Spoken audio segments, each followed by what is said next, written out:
All right, so today we're diving into this classic, right? How to Win Friends and Influence People Yeah. by Dale Carnegie.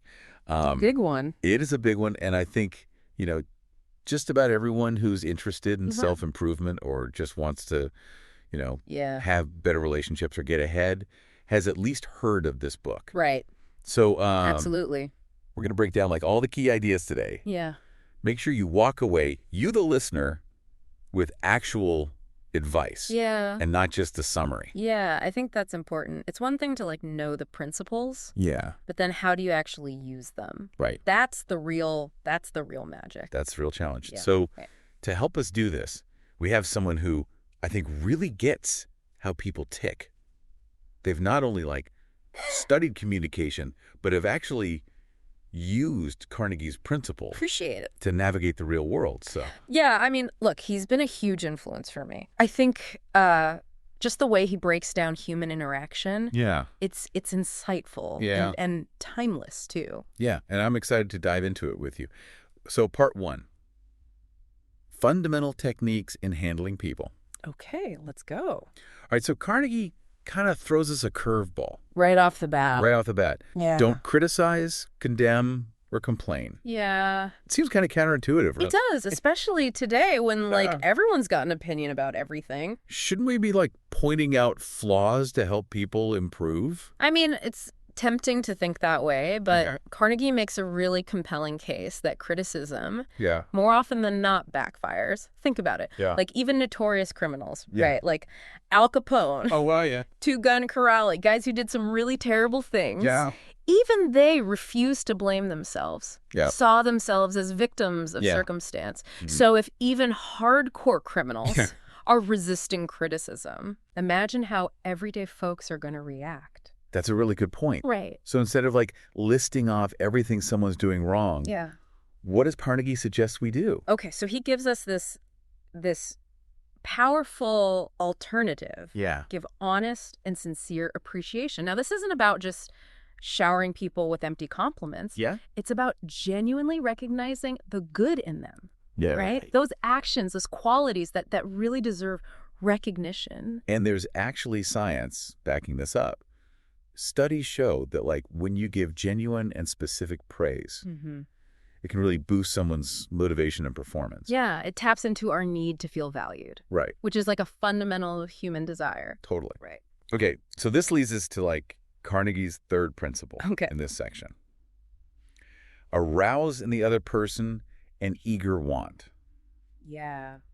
So he really believed that understanding and appealing to other people's desires This is huge. was crucial. Yeah. Instead of demanding or forcing you, find ways to align your requests with what they already want. Exactly. He tells this great story about Yeah, I love this. Stan Novak and his son Tim, Right. who was absolutely terrified of starting kindergarten. Oh, poor Tim. Right. Yeah. But instead of forcing him to go, Yeah. Stan and his wife, yeah. they made this list Okay. of all the fun things kindergarten had to offer. Right. So finger painting. Yeah, finger painting, singing songs, making new friends. Yeah. And by focusing on what Tim would enjoy, Mm-hmm.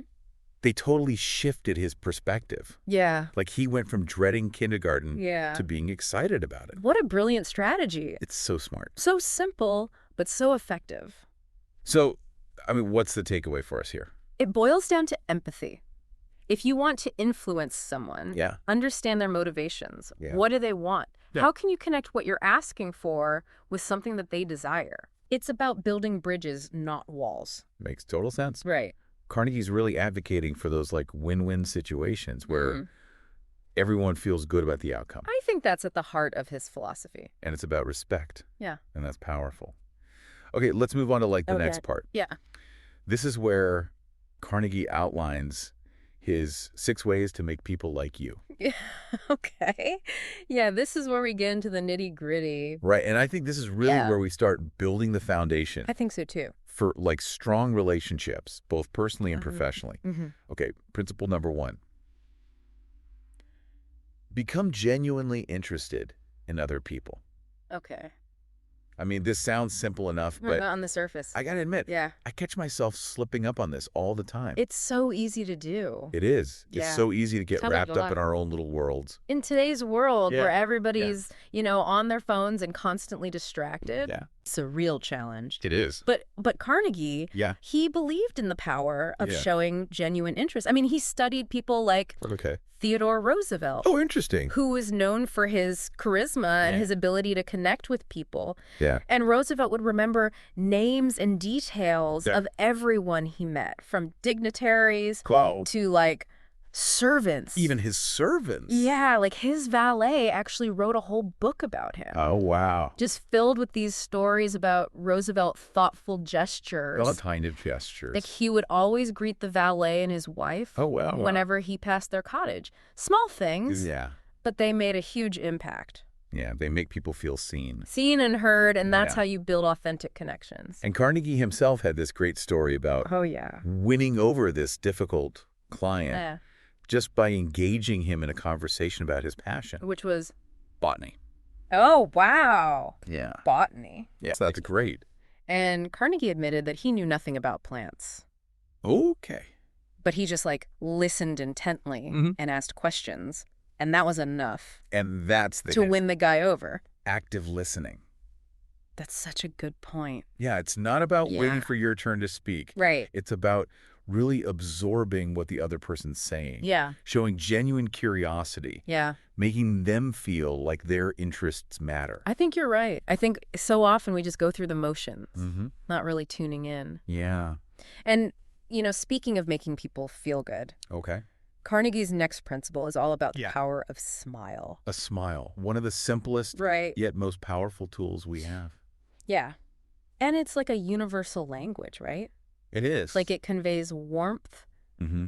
and approachability even before you say a word. Yeah. And it's not just face to face. Even a smile you can't see, like when you're talking on the phone, Mm-hmm. can impact the tone of your voice, It changes everything. make you sound more welcoming. Totally.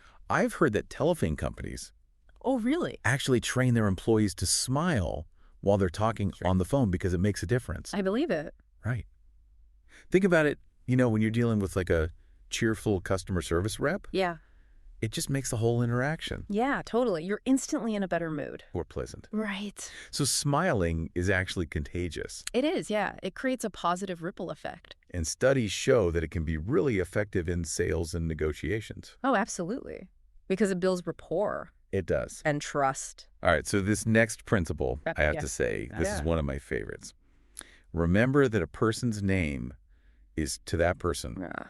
the sweetest and most important sound in any language. So true. Names are like little pieces of magic. There. I mean, when you use someone's name, Mm-hmm. it shows that you've taken the time to remember them. Yeah, and that you see them as an individual. Right. Not just some random person. It makes them feel acknowledged and respected. Mhm. Carnegie tells this amazing story about Jim Farley, Oh, yeah. this political mastermind, Right. who he attributes much of his success to remembering names.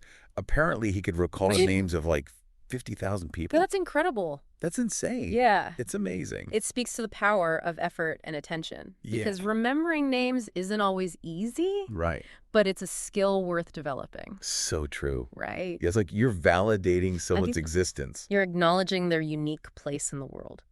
Okay, moving on to principle number 4. This one really speaks to me. Be a good listener. Encourage others to talk about themselves.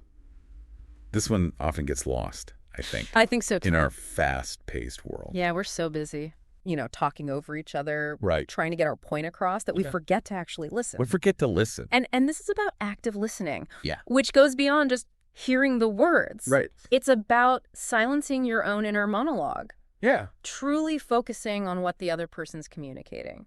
Carnegie tells this really funny story about, I love his stories. He's such a good storyteller. he is a good storyteller, Yeah. about himself attending this dinner party, Okay. and he ends up in this long conversation Okay. with this botanist, Okay. and he barely said a word. Oh, wow. He just listened intently Yeah. and asked a few questions. Mm-hmm. And later, the botanist praised him No way. for being a most interesting conversationalist. Isn't that amazing? It's so funny. It's because he made the botanist feel heard. Yeah. And that's what people crave. People want to be heard. They want to feel like their thoughts and opinions matter. And you learn so much when you truly listen. You do. Yeah, you gain insights into people's experiences, their perspectives, their passions. It expands your understanding of the world Yeah. and helps you connect with people on a deeper level. That takes us to principle number 5. Talk in terms of the other person's interests. Oh, this is a good one. So this is about aligning our communication with what matters to them. Instead of trying to steer the conversation back to what we find interesting. Right. Right. Carnegie tells a story about... I love how he uses stories to illustrate his points. He does. It makes it so memorable. So memorable. He tells a story about spending like 4 years Wow. trying to convince this hotel manager to buy his bread. 4 years. Nothing worked. Okay. Until he discovered that the manager was Alright. obsessed with dogs. Haha. Once he started talking about dogs, Yeah. the manager was totally engaged Of course. and even placed a huge order. It's amazing how tapping into someone's interests can just open doors. It's like you're speaking their language, validating what they value. And that builds rapport and trust. All right, let's wrap up this first part Okay. with principle number 6. Make the other person feel important. Yeah. And do it sincerely. This feels like What's the golden rule? the golden rule of human interaction. It's of human interaction. And we all crave to feel valued, regardless of our background Absolutely. or status. Everybody wants to feel important. And when you make someone feel important, you're fulfilling that need for recognition. And that's a powerful thing. Powerful thing. Carnegie shares this really touching story Yeah. about his elderly aunt gifting him Oh, yeah, I remember this one. her prized Packard. Yeah. Just because Because he made her feel appreciated. he made her feel appreciated and special. Yeah. It's amazing how, like, a simple act of kindness It really is. can have such a profound impact on someone. I think it highlights the depth of human connection and that yearning we all have to be seen and valued for who we are. Okay. So that wraps up part 1 of our deep dive. All right. We've explored these fundamental techniques for handling people. Yeah. And now we're moving into those 6 ways Yes. to make people like you. All right, bring it on. We're going to unpack these even further in part 2. I'm ready. So stick around. Yeah. Don't go anywhere. This is where it gets really good. You won't want to miss it. Yeah. Welcome back, folks, to our deep dive into Dale Carnegie's wisdom. We just finished talking about making people feel important, which ties in perfectly with part 3 of How to Win Friends and Influence People. This section focuses on how to get people to see things your way, persuasion, but done right. Not about tricks or manipulating anyone, more about getting on the same page, respecting different views, and then guiding folks towards a solution that everyone can get behind. That's a good way to put it. Persuasion done right. Especially because this section starts off with a bold statement. The only way to get the best of an argument is to avoid it. It seems like everybody's always arguing these days, so this advice almost feels revolutionary. It does, doesn't it? It goes against what we often see. But if you really think about it, how often does arguing with someone actually change their mind? Most of the time, people just dig in even deeper, double down on what they already believe. There's that saying, a man convinced against his will is of the same opinion still. Exactly. And it's so true. Carnegie even tells this funny story about getting a ticket from a park policeman because his dog was off leash. And he realized arguing with the officer was just making things worse, escalating the situation. So he totally changed tactics. He acknowledged the officer's authority, said he was sorry for not paying attention, and they ended up figuring out a solution that worked for both of them. Yeah, sometimes a little diplomacy can go a long way. Reminds me of Carnegie's next principle, all about respect. Show respect for the other person's opinions. Never say, you're wrong. This is so important, and I think we often forget it. We all have our own viewpoints based on our experiences and values. Even if you totally disagree with someone, you got to respect their right to think differently. Carnegie brings up some interesting historical examples, like how Abraham Lincoln dealt with General George Meade after the Battle of Gettysburg. Meade missed this chance to totally defeat Lee's army, and Lincoln, well, he was frustrated. Rightfully so. I can only imagine. But instead of publicly criticizing Meade, which could have been a disaster for morale and the entire Union cause, Lincoln did something much smarter. He wrote Meade a private letter. He was firm but respectful, acknowledged the seriousness of the situation, but also recognized that Meade had done his best in a crazy tough spot. Wow, talk about leadership and diplomacy. Hmm. Lincoln understood that keeping a good relationship with Meade was more important than being right. Which kind of reminds me of this next principle. It takes a good amount of humility, but it's so important. If you are wrong, admit it quickly and emphatically. Oh, that's a tough one for a lot of people. But Carnegie was right. Owning up to your mistakes shows real strength. He shares this story about a father who apologized to his son for things he'd done wrong. And doing that totally transformed their relationship. Admitting you're wrong, especially when you're in a position of authority, is super powerful. Makes you think how many arguments could be solved if we all just put our egos aside and admitted our part in the problem. Speaking of creating a good atmosphere, the next principle is all about setting the right tone. Begin in a friendly way. Yeah, this is about going into any interaction, even a tough one, with good intentions. Carnegie tells this story about how he once just complimented an executive on his office. That simple act of kindness led to a big business deal later on. That's how much power a friendly gesture can have. My grandma used to say, you catch more flies with honey than with vinegar. Starting friendly makes people more open to what you have to say. It sets the stage for a better conversation. You're building rapport and trust, the key ingredients for good persuasion. And that brings us to a principle that uses how our minds work. Get the other person saying, yes, yes, immediately. So it's like finding common ground, the things you and the other person already agree on to build towards your goal. Exactly. When you start with agreement, you're creating this feeling of being on the same team. The other person is more likely to be open to your ideas because they've already said yes a few times. Carnegie has a bunch of examples of how this works. It's fascinating. Almost like you're guiding them towards what you want, but in a collaborative way, not manipulative at all. Exactly. And there's psychology behind it. We're way more likely to say yes to something big if we've said yes to smaller things leading up to it. You build your case step by step, which connects nicely with the next principle, all about giving the other person a chance to talk. Let the other person do a great deal of the talking. Goes back to that active listening thing, right? Oh, for sure. Give the other person space to express themselves, their thoughts and feelings without interrupting. Carnegie tells the story about a businessman who solved a problem with a customer by just listening to the customer's complaints. Sometimes that's all people need to be heard. It's like you're letting the steam out of a pressure cooker before it explodes. Give them a chance to vent, and they'll be more likely to find a solution. And you learn a lot about their perspective. You do. Creates trust and understanding, which makes for a much better conversation. Okay, this next principle taps into how much we like to feel ownership. Let the other person feel that the idea is his or hers. I like this one. It's about making the other person feel like they came up with the idea, not just doing what they're told. Exactly. People are much more likely to embrace an idea if they feel they contributed to it. Carnegie gives examples of leaders like Woodrow Wilson and salespeople who've used this to get people on board. You make people feel like they're part of the team, their thoughts matter. Big difference between being told what to do and choosing a project you care about. When you have that ownership, you're more invested.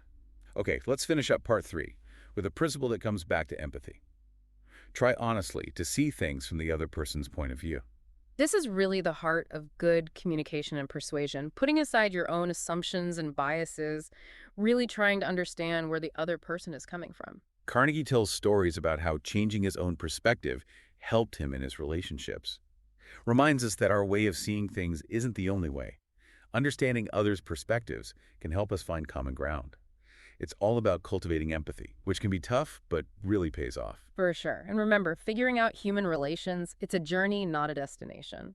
Be curious, be empathetic, and you'll keep unlocking those secrets to connecting with people in a way that matters. This has been such a great discussion. We've gone through those fundamental techniques for handling people, the 6 ways to make people like you, and now persuasion done right.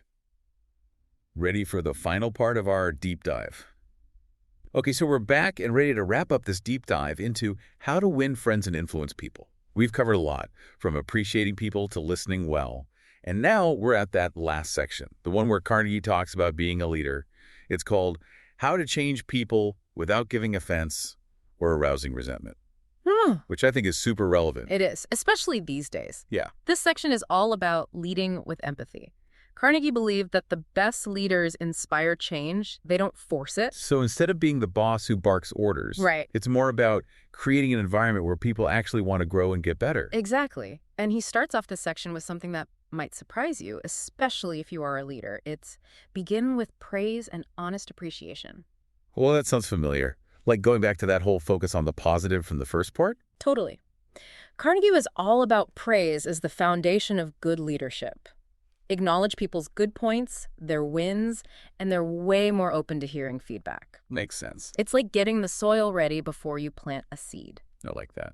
He tells this great story, too, about a music teacher who had a student with really long nails.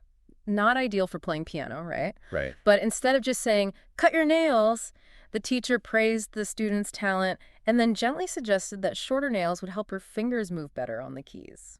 So smart. It worked, too. The student got the message and didn't feel bad about it. It's all about how you frame things. Make it empowering, not critical. Even changing a few words can make a big difference. Okay, so this next one seems to build on that. Call attention to people's mistakes indirectly. That sounds like it takes some real skill. It does. You gotta be subtle. Instead of pointing out the mistake directly, Carnegie says to focus on what you want to achieve and then kind of hint at how the person's actions might be getting in the way. I see. He has this example of a manager who had a young employee. She was creative, enthusiastic, but not great with details. So instead of criticizing her, the manager focused on her good points and then suggested ways she could use those strengths to do even better work. That's really clever. Right. The manager was basically saying, you have so much potential, let's unlock it, instead of, you messed up. It's like guiding someone towards the solution, not just dwelling on the problem. Exactly. Which brings us to a principle that's all about setting the example. Talk about your own mistakes before criticizing the other person. Yeah, walk the walk. Right. Right. When leaders admit they're not perfect, it creates this atmosphere where it's okay to mess up, to learn from it. Carnegie has this story, it's a good one, about catching his secretary in a lie. But instead of getting mad, he told her about a time when he'd been dishonest and how bad the consequences were. And she was so touched by that, she not only admitted to her mistake, but she learned from it. Wow, that's powerful. It shows that we're all human, we all make mistakes, and when a leader can be open about that, it creates a safe space for everyone to grow. Okay, so this next one seems to shift the focus a bit. Ask questions instead of giving direct orders. This is all about giving people ownership over their work. Instead of just telling them what to do, ask questions. It makes them think for themselves, come up with solutions. Carnegie talks about Owen D. Young, this super successful businessman. He was known for asking his employees things like, what do you think is the best way to handle this? Or how can we make this better? It's like he was tapping into their collective brain power, you know? Yeah. They felt valued, their opinions mattered. Makes sense why his companies did so well then. Yeah. All right, what's next? Let the other person save face. This one's huge, especially nowadays with all the online criticism and shaming. It's brutal out there. It is. Even when you're correcting someone, you got to do it in a way that lets them keep their dignity. Carnegie tells this story about Charles Steinmetz. Brilliant engineer, worked for General Electric, but kind of a mess, disorganized, hard to manage. So what do? Fire him. Nope.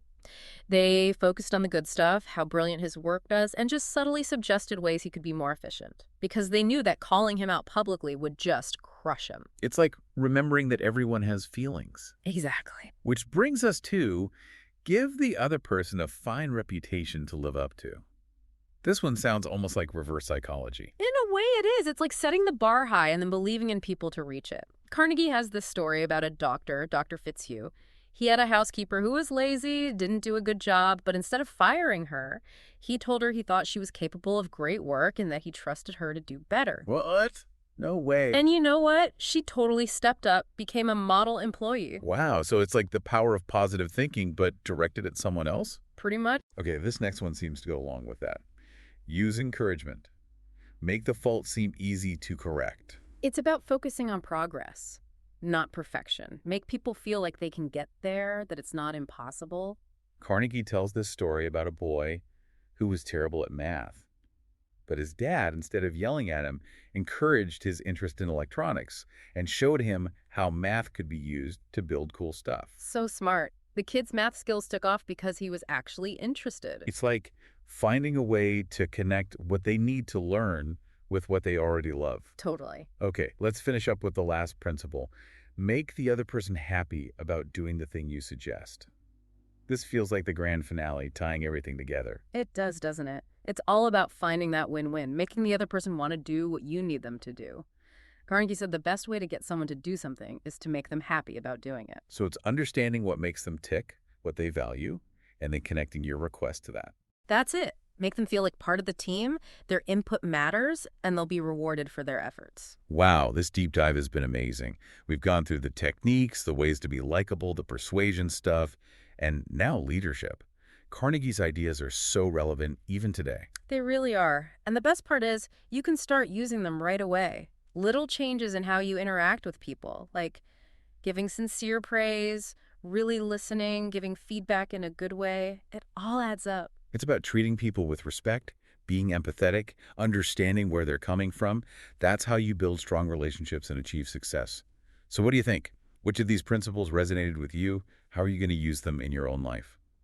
We'd love to hear from you. Thanks for joining us for this deep dive into how to win friends and influence people. Until next time.